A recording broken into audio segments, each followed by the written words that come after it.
नमस्कार. मी श्री वसंत ज्ञानदेव मोरे. माझ्या वसंत डी मोरे या यूट्यूब चॅनलमध्ये आपले मनपूर्वक स्वागत करतो. नमस्कार विद्यार्थी मित्रांनो. आज आपण माझ्या या व्हिडिओमधून इयत्ता 8वीच्या वर्गातील विषय सामान्य विज्ञान मधील पाठ क्रमांक 14 उष्णतेचे मापन व परिणाम मधील घटक, तापमान आणि तापमापीचे प्रकार व त्यावरील उदाहरणे याविषयी माहिती जाणून घेऊया. विद्यार्थी मित्रांनो, तुम्हाला माहीतच आहे की एखाद्या वस्तूचे तापमान आपल्याला स्पर्शाने कळते, पण ते अचूकपणे सांगता येत नाहीत. यासाठी तापमान मोजण्यासाठी आपणाला तापमापी म्हणजे थर्मोमीटर या उपकरणाचा किंवा साधनाचा वापर करूनच पदार्थाचे अचूक तापमान सांगता येते. विद्यार्थी मित्रांनो, हे करून पहा. एकाच आकाराची 2 अ व ब स्टीलची भांडी घ्या. 2 अ मध्ये थोडे पाणी भरा व ब मध्ये त्याच्या दुप्पट पाणी भरा. दोन्ही भांड्यातील पाण्याचे तापमान समान आहे हे सुनिश्चित करा. 3 एक स्पिरिटचा दिवा घेऊन अ व ब मधील पाण्याचे तापमान 10 अंश सेल्सिअसने वाढवा. दोन्ही भांड्यातील तापमान वाढवण्यासाठी तुम्हाला सारखाच वेळ लागला का? याचे उत्तर पुढीलप्रमाणे. ब स्टीलच्या भांड्यामधील पाण्याचे तापमान वाढवण्यासाठी तुम्हाला अधिक वेळ लागला असेल. म्हणजेच समान तापमान वाढीसाठी तुम्हाला ब ला अधिक उष्णता द्यावी लागली.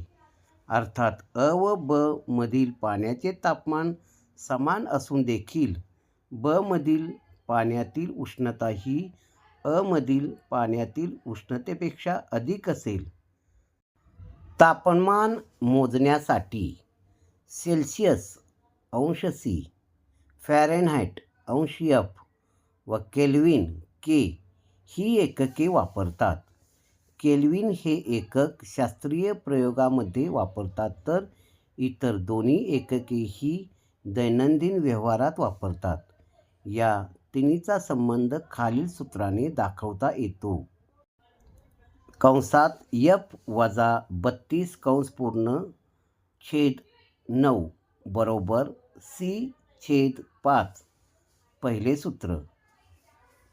K बरोबर C अधिक 273.15 दुसरे सूत्र. शेजारील तक्त्यात काही विविध तापमाने सेल्सिअस, फॅरेनहीट व केल्विन या 3 एककात दिलेली आहेत. ती वरील सूत्राप्रमाणे आहेत हे पडताळून पहा व रिकाम्या जागी योग्य त्या किमती लिहा. पुढील तक्त्यामध्ये पाऱ्याचा उत्कलन बिंदू व पाऱ्याचा गोठण बिंदू हा रकाना पूर्ण करण्यासाठी वरील 2 सूत्राचा वापर करा. पाऱ्याचा उत्कलन बिंदू फॅरेनहीटमध्ये 674.11 फॅरेनहीट, अंश सेल्सिअसमध्ये 356.7 अंश सेल्सिअस, केल्विनमध्ये 629.88 केल्विन. तर पाऱ्याचा गोठण बिंदू फॅरेनहीटमध्ये वजा 37.89 फॅरेनहीट, अंश सेल्सिअसमध्ये वजा 38.8 अंश सेल्सिअस, तर केल्विनमध्ये 234.32 केल्विन असा येतो. तो काढून आपण तक्ता पूर्ण करून लिहा. आता आपण उदाहरण 1 68 फॅरेनहीट हे तापमान सेल्सिअस व केल्विन या एककात किती असेल हे काढूया. उदाहरणामध्ये दिलेली माहिती. फॅरेनहीटमधील तापमान F बरोबर 68, सेल्सिअसमधील तापमान C बरोबर प्रश्नचिन्ह, केल्विनमधील तापमान K बरोबर प्रश्नचिन्ह.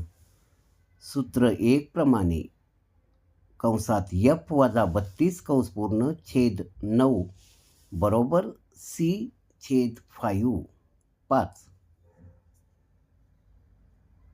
कंसात 68 वजा 32 कंस पूर्ण छेद 9 बरोबर C छेद 5 C बरोबर 5 गुणिले 36 भागिले 9 बरोबर 20 अंश सेल्सिअस.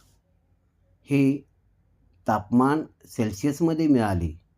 सूत्र 2 प्रमाणे K बरोबर C अधिक 273.15 K बरोबर 20 अधिक 273.15 बरोबर 293.15 केल्विन. सेल्सिअसमधील तापमान बरोबर 20 अंश सेल्सिअस व केल्विनमधील तापमान बरोबर 293.15 केल्विन असे येते. विद्यार्थी मित्रांनो, निरोगी माणसाच्या मानवी शरीराचे तापमान हे 37 अंश सेल्सिअस इतके असते, हे लक्षात ठेवा. माझा हा व्हिडिओ आपणाला आवडला असल्यास लाईक करा आणि सबस्क्राईब करा. माझा हा व्हिडिओ आपण शेवटपर्यंत मनपूर्वक पाहिला त्याबद्दल धन्यवाद.